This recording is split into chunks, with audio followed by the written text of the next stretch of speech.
Jessie Bates has no intentions of reporting to training camp, no intentions of playing under a franchise tag.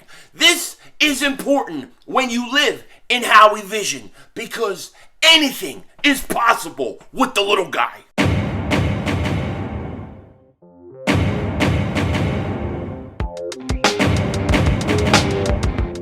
Dallas still stinks. You're by the way, Kick Dingbat here, and I hope everybody's having a great day. Hope you guys are doing well. Hope you're hanging in there. We are 11 days from training camp. 11 days, which is going to seem like 3 months. But 11 days before training camp starts. And listen, there is still room for the Eagles to get better, for them to improve this roster. Now, we're going to get into it in a second, but before we do that, if you're new to the channel, make sure you like, make sure you subscribe for Eagles daily content, NFL daily content, and if you've been subscribed for a while, just double check. Make sure you're still subscribed, because YouTube acts like a little bit goofy sometimes. But it is going to get busy. Once training camp starts, you know, this channel gets really, really hectic. So I'm still kind of resting up from COVID and stuff like that, trying to get my voice back, but once camp starts, it's going to be nuts, so you don't want to miss it. Now, a few interesting things happened today, okay? The main thing is today was a deadline for franchise tag players to sign contract extensions, okay? And now, the 4 p.m. deadline for franchise players to sign contract extensions this year has come and gone without any new deals officially. Schultz, Gesicki, Orlando Brown, Jessie Bates are now set to play this season on their 1-year franchise deal. Now, shout out to Ryan for sending me this. It's a tweet by Josina Anderson, and she says, "I'm told pound Bengals, it's always pound, not hashtag. Safety Jessie Bates has no intentions of reporting to training camp nor playing on the franchise tag per league source. The two sides are currently unable to come to terms on an extension on today's deadline for long-term deals for players designated with the tag." So, Jessie Bates plans to hold out without a new contract. Now, this puts Cincinnati in a situation which I'm sure they don't want to be in. They offered him money. He didn't want the contract that they gave, and he's got to play under his 1-year franchise tag. He doesn't want to. He's not going to sign it. So now you're in a situation where you're the AFC champions, right? You're the AFC champions. You lose the Super Bowl. You want to go and you want to repeat. Now you have key players on your team that don't want to play. What do you do? You strong arm them and let them hold out, or do you eventually trade them? That's going to be the question. We know Cincinnati, the organization, they have been sticklers with this in past with players where they'll hold them out. They won't want to move them. But I think in today's new NFL, the way the NFL is today, teams don't want to keep players around if they don't want to play for them. That's just the way it is. That's why you've seen so many guys like Tyreek Hill and stuff get moved, because teams don't want to put up with it. And I gotta think the Cincinnati Bengals are gotta be thinking the same thing. So could they trade Jessie Bates? I think it's very, very possible. I don't think it would be during training camp. I don't think it would be in the preseason.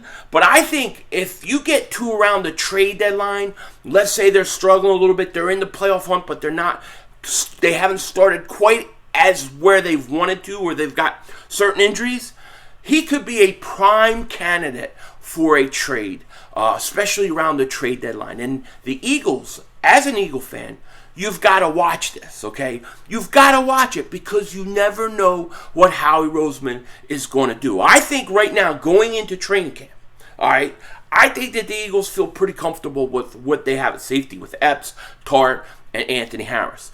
But let's say you go into the season and you're in a situation where, let's say Epps isn't playing up to what you expect, or let's say, unfortunately, and knock on wood, you get some injuries. Then a guy like Jessie Bates could be a perfect situation for the Eagles to make a move, let's say around the trade deadline. So I have to, knowing Howie Roseman, knowing Howie Vision, knowing the little guy, all right? You can't put it past them to make a move like that, okay, and get a guy like a Jessie Bates. I could totally see a situation in which he does it. Sure, he'll have to manipulate the cap. He'll have to manipulate some contracts. He'll have to come together with a trade. But it's something to keep an eye on. And I don't think you keep an eye on it for like something that's going to happen right away, something that's going to happen in camp. To me, it's one of those trade deadline things to keep your eye on. That's what I would say. Keep your eye on it regarding trade deadline, okay? The other thing is the Eagles, I still think they need another running back heading into training camp. I still think you need another running back. Look, I like Miles if he can stay healthy. I like Boston Scott. I like Kenneth Gainwell. But I don't know who's that physical back that you're going to get. You need a physical back, a short yardage back, a complimentary back, in my opinion. I don't know if you have one, okay? Now, we talked about Jessie Bates at the trade deadline. He could be an interesting guy at the trade deadline. I often think about 2017, and I think about the trade deadline when the Eagles picked up Jay Ajayi. What a great move that was to get Jay Ajayi, a perfect complement to LeGarrette Blount. I think the Eagles could use a similar type thing where you get a big physical back, a short yardage back, a guy that can move the chains to complement Miles, Kenneth Gainwell, Boston Scott, okay? If you want to go out and bring back Jordan Howard, I would not be opposed to that at all, okay? The only thing I don't like about Jordan Howard is he gets these stingers, and then he's gone for like 7 weeks. But when he's healthy and he plays, he's a perfect complement. I mean, if you look at him when he was given the opportunity to play last year, he was very, very effective. So if at worst case scenario, the Eagles want to bring back Jordan Howard, and I sincerely think they're going to do something like this. I do not believe that the Eagles are done with their running back situation yet. I think they're going to add another back. Now, maybe this undrafted free agent Brooks from Oklahoma, maybe he'll turn into be the kid that takes that Jordan Howard role. I don't know. I haven't seen him play yet. So we'll find out. He hasn't taken one snap in the NFL yet, so we don't know. But a guy like Jordan Howard, bringing back a guy like Jordan Howard, to me, makes the most sense out of anything the Eagles could do right now. He's cheap. You could get him back pretty quickly, and there's probably no rush to bring him in. Like I said, the biggest deal with Jordan Howard is going to be, can he stay healthy? Can he stay healthy and not get a stinger that puts him out 6-7 weeks? If he can't, then you still need another back. I still think you need a physical back, a big back, somebody to move the chains, somebody to put in on 3rd and 1, somebody to tire the defense out in the 4th quarter when you want to kill the clock. I think you need a complement to Miles, Gainwell, and Scott. I do. I think Jordan Howard is the most likely scenario, and I have no problem with it. Now, if the Eagles really want to get fancy, and we've talked about Bates at the trade deadline, I mean, maybe a guy like Kareem Hunt wiggles free at the trade deadline too, and you make a move. He would be the perfect complement for Miles Sanders as well. He averages, I think, 2.8 yards after contact. That's pretty good, man. That's pretty good. But in my opinion, whether you like Kareem Hunt, whether you don't like him, it's more the style I'm looking for. I'm looking for a big physical back, a chain mover, a guy who could be a short yardage guy, a goal line guy, a guy that complements Miles and those rest of those running backs. I really think they need that still. I think that's a big piece that the Eagles need. Another piece I still think they need, and I've talked about this before, I still think you don't have a legitimate number 2 tight end. You still don't have another legitimate number 2. Richard Rodgers, can he stay healthy? He's kind of similar to Jordan Howard in that respect because he plays, and when he plays, he's effective and he's decent, but he doesn't stay healthy long enough. Kyle Sutera is a drafted rookie we just don't know about yet. He's got some talent, but we'll see. Tyree Jackson coming back from injury.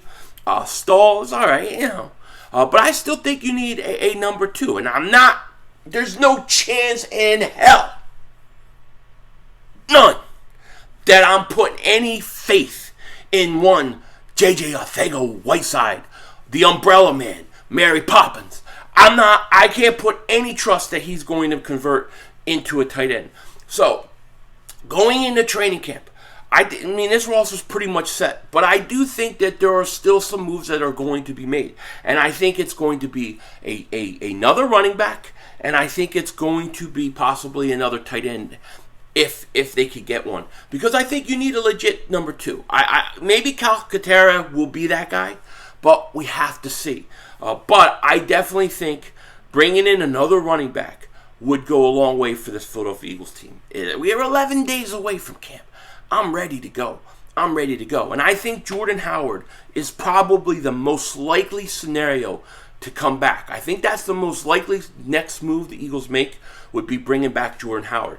And they don't even have to rush him and bring him back quickly. You could bring him back sometime during camp, sometime before the first preseason game, and he ain't going to miss a beat. But what do you guys think? Do you think there are still moves to be made, room to add to this roster? I definitely do. And that's not including who we may subtract from this roster, the Jalen Ragers of the world. That's a whole nother video. Let me know what you guys think in the comment section. With that said, take care. Talk to you later, of course. Don't be a dingbat. It's Howie Vision. We're all just living in it.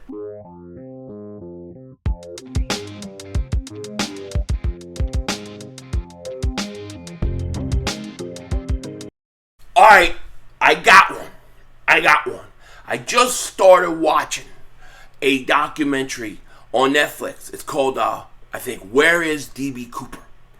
I don't know if you guys have seen it or you know the story of DB Cooper, but you got to check it out, okay? I've heard the name DB Cooper before, like in Breaking Bad and stuff like that, like they mentioned his name.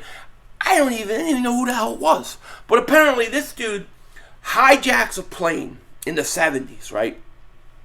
He hijacks a plane in Seattle, gets $200,000 on a parachute on the plane. The plane goes back up. He threatens to have a bomb. Jumps out of the plane with a parachute, disappears. Nobody's ever heard from him, seen him ever again. Only guy ever to get away with a hijacking. It's pretty fascinating stuff. And nobody knows who this guy is. But he walks away with $200,000. Genius. Check it out if you guys haven't. Denzel Washington, out.